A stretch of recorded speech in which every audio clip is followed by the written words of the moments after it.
Olá, sou a Inês, mãe de uma bebé, coach espiritual e apaixonada pelo desenvolvimento pessoal. Neste podcast partilho a minha experiência, as histórias de outras mães e entrevistas com profissionais. Aqui encontrarás conversas sobre aquilo que tantas vezes fica por dizer. Bem-vindo ao Ser Mãe no Agora, um espaço de verdade, escuta e reencontro contigo. Então, aquilo que eu partilhei do descansar, eu não sei, porque lá está, neste meio, o que eu tenho ouvido, às vezes fico um bocadinho surpreendida com o pouco que se descansa no pós-parto. E lá está, a minha experiência não foi propriamente porque eu escolhi que assim fosse, foi porque fisicamente não me era possível de outra forma, mas eu olho para trás e penso, como é que eu teria feito, não é? Ou seja, fisicamente, realmente a pessoa passa por um processo mesmo muito transformador durante um parto, não é? Gravidez e parto. E o pós-parto é suposto ser para recuperarmos. Mas eu vejo tantas vezes mães que entram logo em modo ativo. Pronto, Sim. vamos usar esta palavra.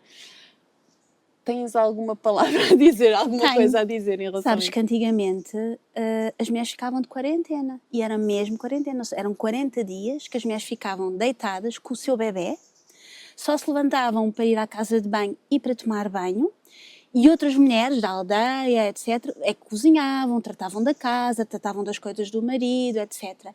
E elas só ficavam deitadas com o seu bebé durante 40 dias.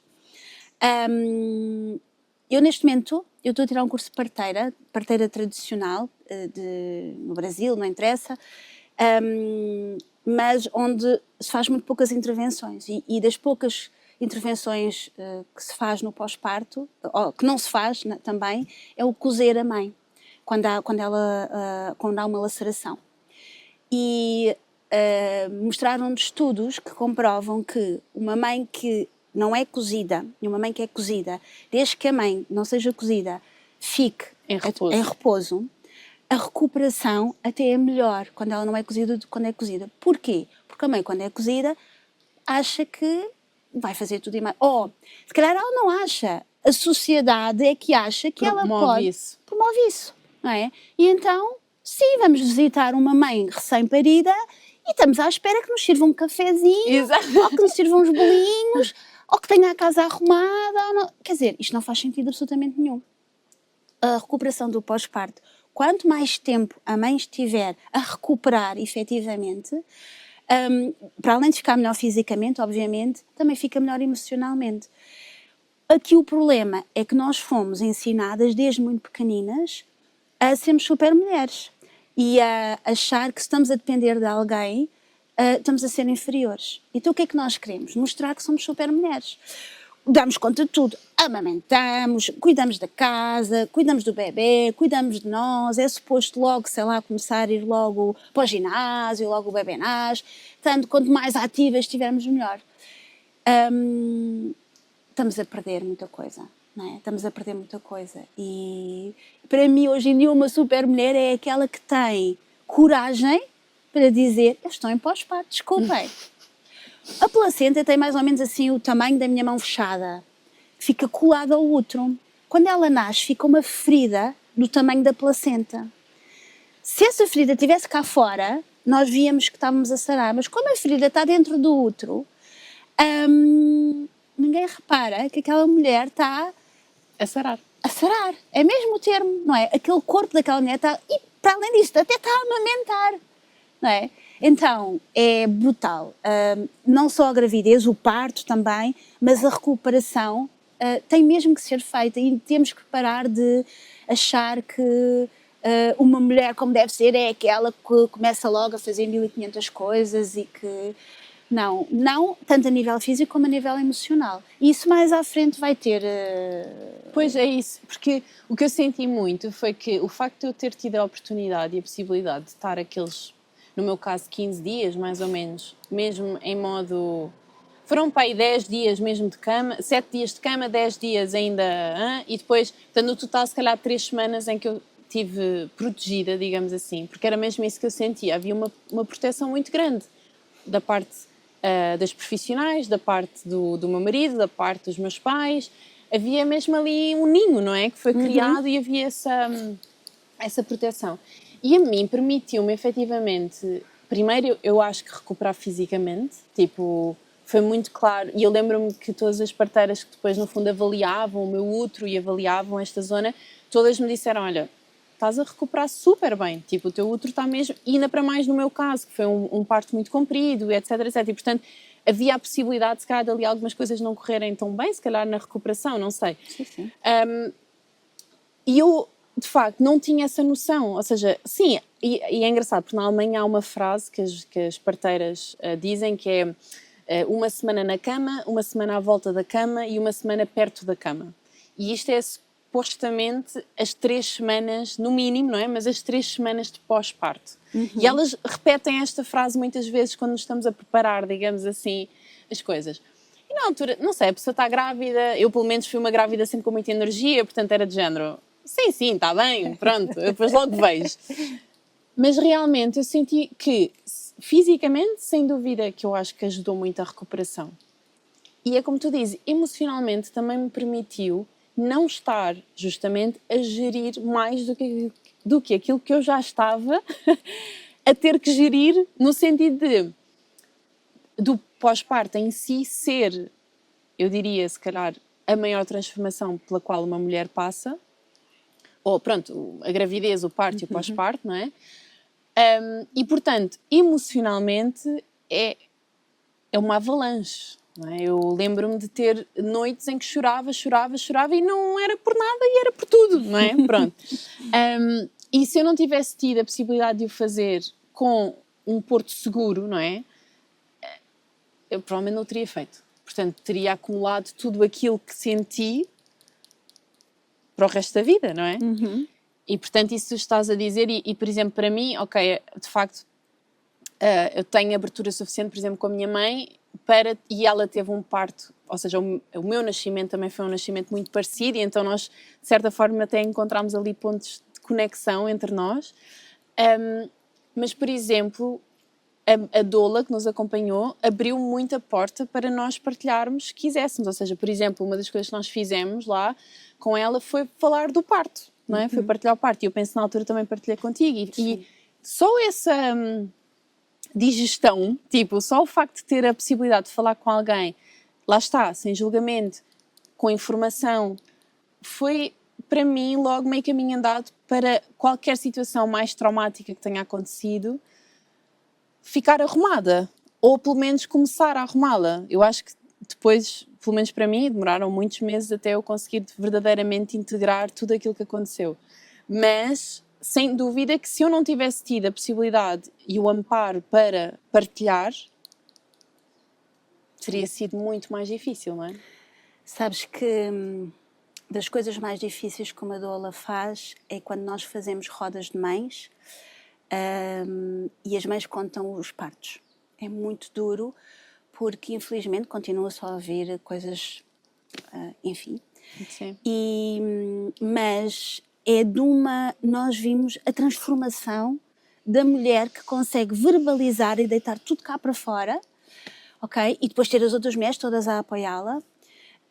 Mas eu acho que é fundamental. Eu tenho muita dificuldade, como doula, que depois de falar sobre os partos com o casal, porque muitas das vezes as mulheres não querem logo falar e temos que respeitar, não é? Claro. Mas é de uma libertação tão grande, é um peso que sai de cima, a pessoa poder verbalizar aquilo que aconteceu. Eu tenho casais, mulheres principalmente, não é? Que só conseguem falar do parto passado 1 ano, passado 2 anos, é que elas conseguem verbalizar aquilo que aconteceu. Por isso, é mesmo importante nós termos noção de que este libertar, o soltar, o falar é meio caminho andado para o pós-parto ser mais tranquilo. E não é só isso. Quando nós cuidamos da mãe e quando nós tratamos da saúde mental da mãe, cuidamos da saúde mental da mãe, damos todo o apoio que aquela mulher precisa, estamos a cuidar do bebê também. Porque a Laura Gutman, que eu aprecio muito o trabalho dela, ela diz uma coisa que é: as lágrimas do bebê são as lágrimas que a mãe não consegue chorar. E isto não é para pôr pressão nenhuma das mães, atenção, mas é para nós termos consciência que, ao estarmos a reprimir, ao estarmos a não cuidar de nós, estamos a não cuidar dos nossos filhos. E às vezes quando nós dizemos isso, porque cuidar de um filho toda a gente quer, e às vezes até se põe para trás, tipo, não toma banho, não come, não sei o quê, para cuidar do bebê, não é? E quando nós colocamos assim, quando nós cuidamos da mãe, estamos a cuidar do bebê. E é aqui que, por exemplo, uma doula de pós-parto faz muita diferença, porque ao cuidar da mãe, está a cuidar do bebê e nem sequer lhe precisa tocar. Yeah. Sim, sim. Não é? Sim. Até porque a presença, lá está, plena da mãe, só é possível se a mãe estiver bem, não é? Porque quando nós estamos em conflito interno e não estamos bem, Sim. isso nunca vai fazer com que um bebê possa estar bem. Ninguém, não é? Ou seja, nenhum de nós consegue estar bem nesse cenário, portanto, sem dúvida. Olha, há assim mais alguma coisa que tu gostasses de partilhar? Diz-me. A taxa de divórcios é brutal no primeiro ano de vida de um bebê. É muito importante na gravidez os casais falarem sobre as perspectivas deles em relação à educação de um bebê, em relação a todas estas coisas, a gestão, como é que vai ser, da comida, da casa, etc. Apesar de eu achar que hoje em dia os homens estão cada vez mais participativos, tanto na educação de uma criança, já não é um papel só da mãe, como nas questões da casa, etc., continua a haver aqui uma falta de diálogo. Quais são as expectativas da mãe, quais são as expectativas do pai, o que é que eles estão à espera um do outro e pensarem que eles são 2 e vão passar a ser 3. Como é que esta criança, que vai exigir, tanto como do outro, a vossa atenção 24 horas, principalmente estamos a falar de um recém-nascido, não é? Vai interferir no vosso relacionamento. E há aqui uma questão que é importante nós sabermos, que é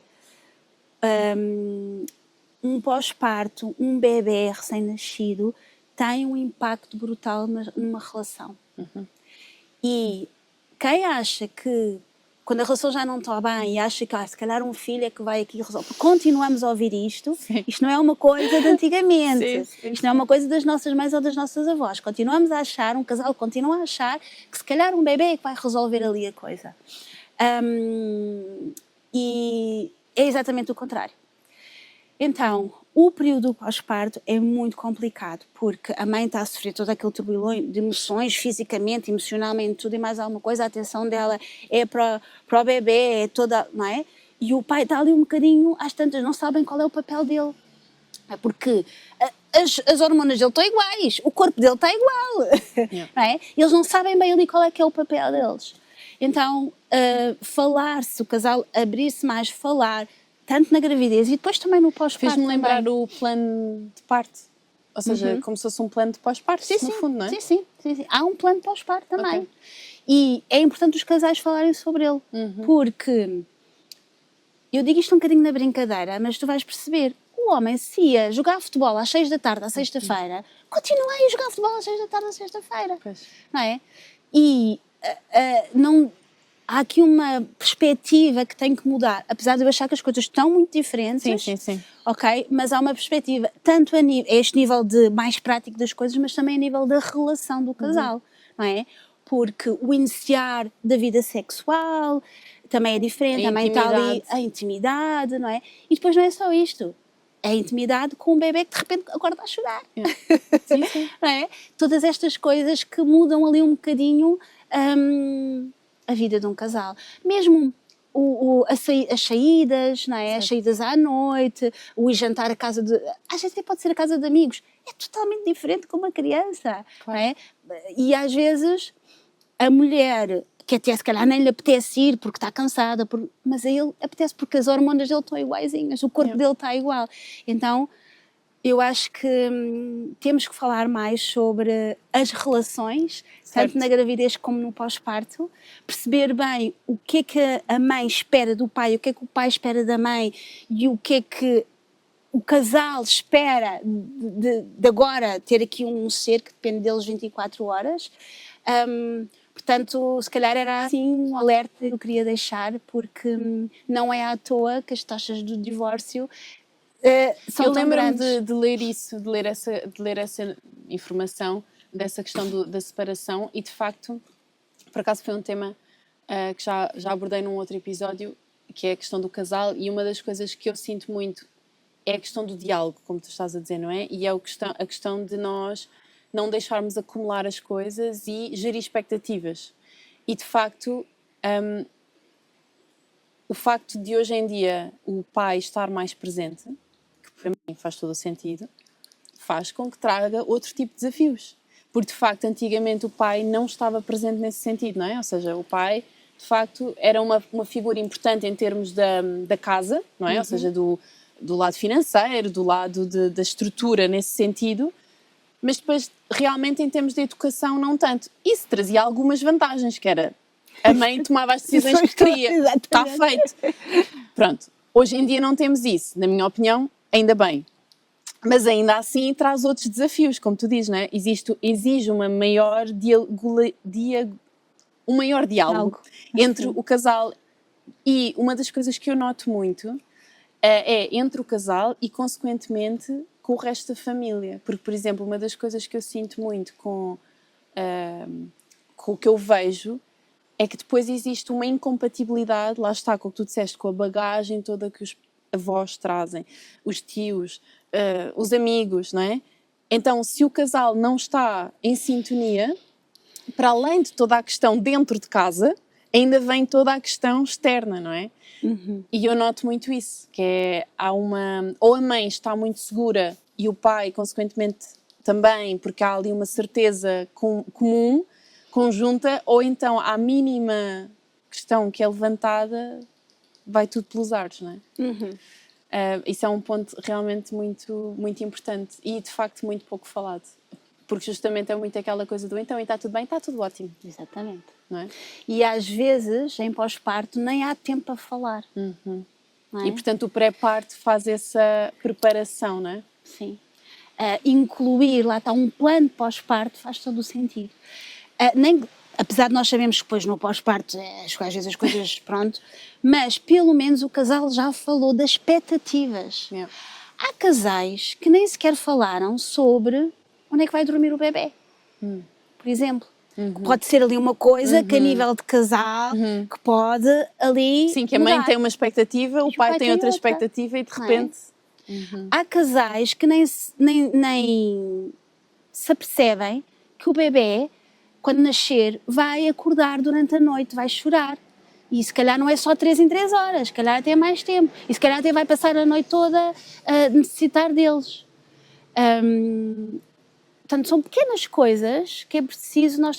Há casais que não têm a noção de que quando o homem for trabalhar e a mulher ficar com o bebê, se for essa a decisão deles, que ela vai precisar de comida. Não é suposto a mãe ainda ter tempo a fazer... Ou ele não está à espera quando chegar a casa não ter a comida. Não ter a comida feita, ter a casa toda limpinha e ter a mulher toda arranjada, com um bebê a dormir, à espera dele de sorriso na cara. Tipo os anúncios americanos da época, não é? Com os rolinhos na cabeça. Com os rolinhos todos, não é? Portanto, temos que desmistificar isto, porque a realidade não é esta. E depois acho que as redes sociais aqui, apesar de já se começar a ver aqui uma coisa ou outra, Sim. mas ninguém gosta de aparecer nas redes sociais de pijama e a dizer hoje nem consegui tomar banho, hoje nem sei o quê, não é? Ninguém gosta. O que é que nós vemos? Coisas ideais, casas todas arrumadas com uma mãe, com um bem recém-nascido a rir, não é? E se calhar foi só aquele ângulo. Sim, e por acaso é interessante, porque isso pode até ser possível, mas não foi provavelmente a mãe que o fez sozinha, porque lá está, voltamos à questão da rede de apoio. Isso até pode ser possível, se a pessoa tiver o apoio certo para poder tomar um banho, para ter a casa arrumada porque alguém arrumou, para ter o bebê em cima. Portanto, essa perspectiva, não é? Voltamos à mesma coisa, que é, isso até pode ser possível, mas não é, ou não é expectável e não é saudável e não é suposto ser a mãe que fez tudo isso naqueles 20 minutos que a criança finalmente adormeceu, não é? Exatamente. E outra coisa também que agora me fez lembrar, por exemplo, eu desde o início que por estar muito deitada, ou a Sofia dormia, portanto, ela amamentou sempre desde o início, eu amamentei sempre deitada, e ou ela adormecia na cama, porque dormia na maminha, adormecia na maminha e ficava, ou então andava no marsúpio comigo para todo lado, ou no início o pai, ou sobretudo o pai nos primeiros tempos, primeiro por questões físicas minhas, mas depois também porque é um vínculo muito bom, eu senti que era um vínculo, um momento deles também muito bom. E essa é outra das ilusões, não é? Que o bebê vai ficar ali, a dormir, sozinho, tranquilo, enquanto eu vou só agora fazer isto e aquilo e aquilo outro. Não é? Não. Ele saiu da nossa barriga, estava no quentinho, no escurinho, no som da mãe, na voz da mãe, no calor, e de repente é expectável e esperado que ele fique aqui deitado entre nós, só a olhar para nós. Pois, sim. Mais uma vez, nós somos mamíferos. Era impensável um bebê mamífero ficar sozinho, afastado da mãe. Era impensável. Aliás, aquele reflexo que os bebés têm quando nascem, de fechar as mãos, é porque eles agarravam-se aos pelos das mães. Então, nós não nos podemos esquecer que um bebê que sai e que teve 9 meses a ser embalado, a ouvir a nossa voz, seja expectável que ele se sinta confortável numa cama, sozinho, sem ouvir o coração da mãe, sem ouvir a voz da mãe, sem ser embalado. Então é preciso nós termos noção, e agora falando aqui se calhar um tema um bocadinho diferente, mas também falando em relação aos bebés, que nós temos que dar suporte à mãe para ela conseguir dar suporte àquele bebé, porque os bebés precisam de colo. Os bebés não nascem com manhas, não estão a querer... não é? Sei lá, palavras que às vezes eu ouço em relação aos bebés, viciados, não é? Não estamos a viciar um bebê em colo, ele não está com manhas, não é o que é suposto acontecer. E essa ideia que os bebés nascem com um botão on e off é completamente descabida, e nós depois vamos ver, depois vamos assistir à realidade, não é? Mas continua-se ainda, mesmo hoje em dia, com acesso à informação que há, a achar que o bebê tem que adormecer sozinho, a achar que é suposto um bebê estar um mínimo no colo, porque senão depois só que vai querer é colo, e depois não vai deixar a mãe fazer nada. É engraçado, ainda sou visto. Não é? Não lhe dês muito colo, senão depois ele só vai querer colo e tu não consegues fazer nada. Quando o que é suposto é a mãe estar com o bebê ao colo. É isso que é suposto. Não é suposto também estar a limpar a casa ou a fazer comida, não é? Então, esta visão também do bebê é muito importante. Nós temos esta noção que temos de dar suporte à mãe para ela conseguir suportar o bebê, que é o que é suposto, não é? Mas pronto, lá chegaremos. As coisas estão muito diferentes. Sim. Está tudo muito diferente, ainda bem. Mas... precisamos de falar mais sobre isto ainda. Era isso que eu ia dizer. Eu acho que, sobretudo, há, de facto, muitos temas que são ainda muito tabu, não é? E que são muito... curiosamente, trazem vergonha, não é? É um segredo. O meu filho dorme comigo. Eu ainda amamento. Eu própria, que continuo a amamentar e tenho uma relação com a amamentação, acho eu, bastante saudável, eu própria tenho situações em que, às vezes, me sinto desconfortável porque penso... o que é que vão pensar de mim, não é? E, portanto, todo este processo é um processo que, quanto mais nós falamos e quanto mais aberta é a conversa, menos tabu é, portanto, menos vergonha sentimos. Sim. O dormir, por exemplo. E eu vou dar assim um número, isto é as minhas contas, isto não é evidência científica, atenção, mas para mim, para aí 80% das mães mente aos pediatras, quando vai ao médico, ou mente até para a população, como é que o bebê dorme. Para aí mais 8. Porquê? Porque elas acham que estão a falhar. O bebê está a dormir comigo, estou a falhar. Ele não devia já dormir comigo, ele devia dormir na caminha dele. E até se calhar é no quarto dele, eu estou a ser uma mamãe. Então mentem. Porque depois vão ouvir dos profissionais de saúde, porque depois a sociedade já diz, o quê? Não é? Dormem com os cães podem dormir, mas os bebés não. Não é? Portanto, quanto mais nós falarmos sobre isto, mais as mentes abrem, porque continuamos, apesar de eu achar que as coisas são menor, continuamos ainda com um padrão muito rígido e a exigir muitas coisas à mãe. E atenção, o contrário para mim também é válido. Uma mãe que me diga que não, o meu bebê até dormia a noite toda e eu quis pô-lo no quarto, quem sou eu para estar a julgar ou criticar? Mas também não vamos julgar uma mãe que diz que dorme com o filho porque lhe apetece e que gosta e que é mais, fica mais, dorme melhor a mãe, dorme melhor o bebê, dorme melhor a família toda, então qual é o problema? Portanto, tanto é válido uma coisa como outra, porque às vezes nisto, eu agora estou-me a lembrar de há um vídeo muito engraçado, umas mães que carregam os bebés, que dão de mamar, não sei o quê, e outras que não, que andam de carrinho e dão biberon e não sei o quê. Isto não é uma luta para ver quem são as melhores. Quem é a melhor mãe? Isto não é uma luta para isso. A sociedade também gosta de nos pôr aqui. Claro, não é? em batalha, não é? Também gosta, mas não quer dizer que às vezes não haja um mini julgamento entre mães, não é? Mas o objetivo isso está em não é qualquer esse. contexto, não Isso tem a ver com qualquer sermos contexto. mães ou sermos Sim. pais ou sermos primos ou o que for, não é? Isso é uma coisa humana Sim.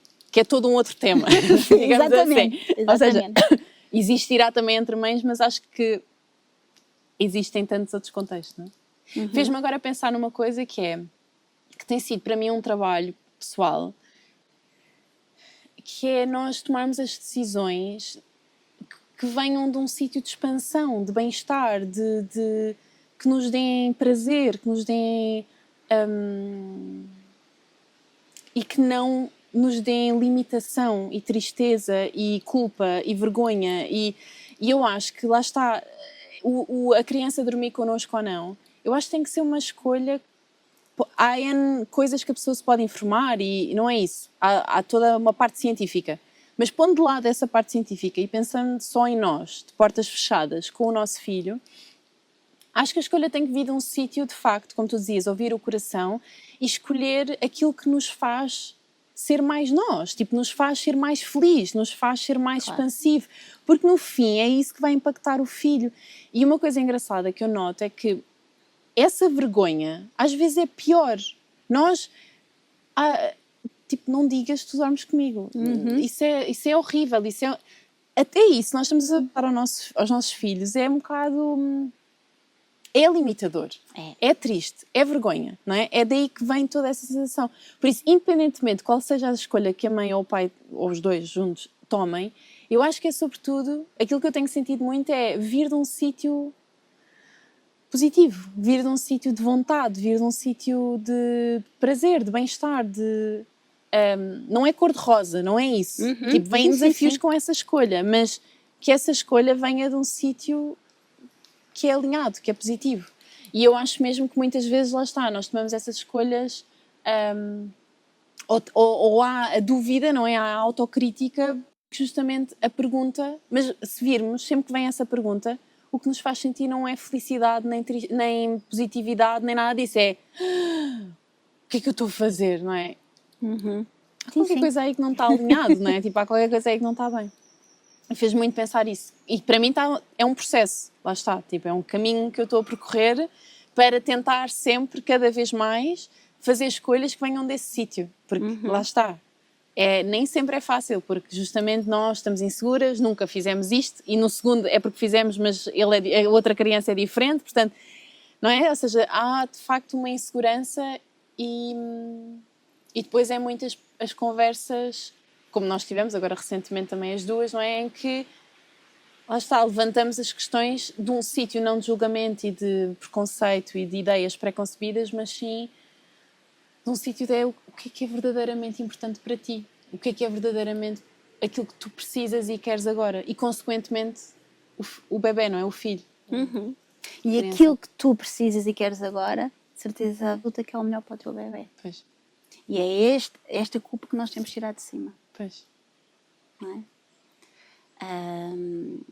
Lá chegaremos. Sim. Obrigada. Obrigada.